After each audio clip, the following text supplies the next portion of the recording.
I want to share a trick with you that I learned like 10 years ago while I was just practicing, playing, jamming in my parents' garage, actually. I was that guy that locked himself away for like 8 hours a day and just jammed his face off.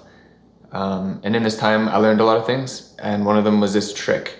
It keeps your voice intact even when you're hitting higher or louder notes, especially in the low end. So the problem that this is solving here is when we're singing into our lovely microphones and we're gonna hit a high note, what a lot of people do, what I see, is people pull the microphone way back so that we don't overload the microphone and cause like distortion, or make things just super loud in general.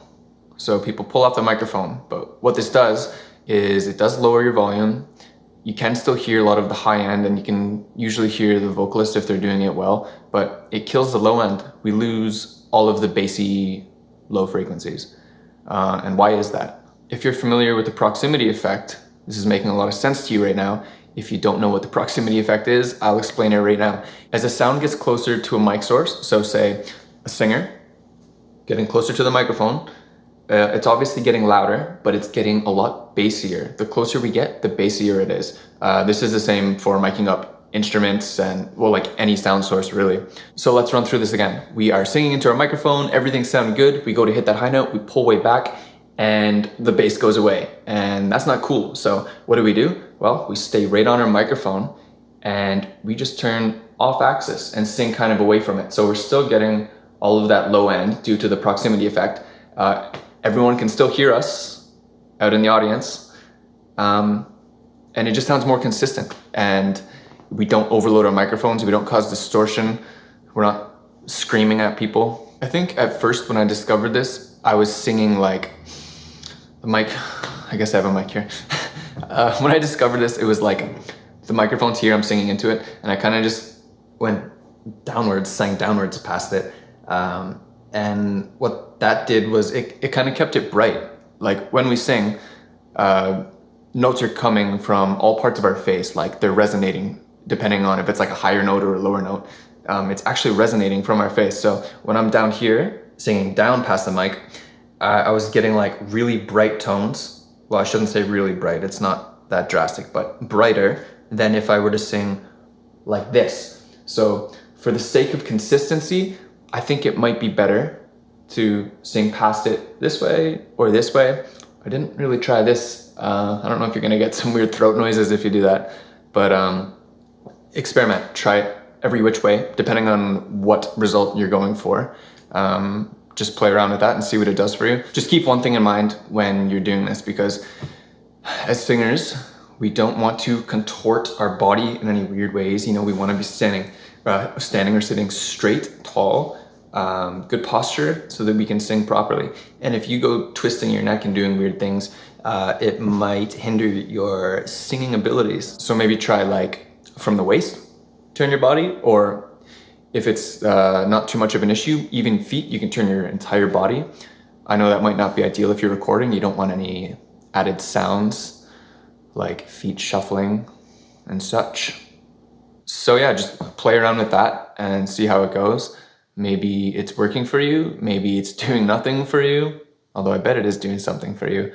If anyone can expand on this, I'd love to hear more about what kind of techniques you guys are using, or if you thought this was totally bullshit, you can give it a dislike and let me know why it's not working. I don't think that's gonna be the case. I really think this is gonna help you. And I do have one more tip for you, but first let's do a little plug. I'm Aaron from Nomadic Sound, and this is my lovely YouTube channel you're watching.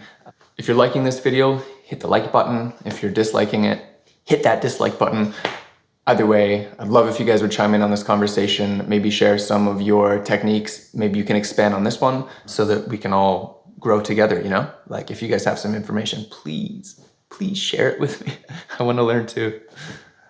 And if you want to keep up with more videos from me, you can hit that subscribe button. You can hit the little dingy bell beside to be notified when I release a video. I'm hoping to have one video per week from here on out. And without further ado, the last tip. What we're doing when we sing off axis from our microphone is we are acting as a compressor. We are lessening the dynamic range, therefore making our vocal sound more consistent. And so how can we take that a step further? We use an actual compressor in studios and in recording settings. Obviously, there are lots of compressors involved, whether they are a piece of analog gear or if it's something in the box like a digital plugin. But what can we do in live settings? Well, sometimes the sound person, the sound engineer, will have a compressor built into their board. But what I really like to do, especially if it's just like a real simple setup, like say you're going to play an open mic or something and there's just a PA with a mic plugged into it, what you can do to up your game is bring a compressor. What I've used is this lovely little pedal right here. It's got this button, which is a tone button, and it does all kinds of things. It brightens up your sound. I think it might do some things with EQ and other areas. But what I really like about it is it's a compressor and it's got some kind of auto threshold. So if you're singing loud notes or quietly, it's going to compress your voice and it's just going to make it that much tighter and that much more pleasant to listen to. So combining our compression technique by singing off axis of the microphone with a little bit more compression from our trusty compressor that we bring with us, I think we can get our vocals sounding super tight in a live setting and just sound that much more polished. A little warning here, if you're going to be using your compressor, it's not just going to fix your shitty mic technique. You have to already be pretty decent at singing into a microphone and keeping your volume at reasonable levels. Needs to be reasonably dynamic. So I'd say practice with this first technique of singing off axis to the mic. And once you nail that and your vocals are sounding pretty consistent, maybe try throwing in that compressor.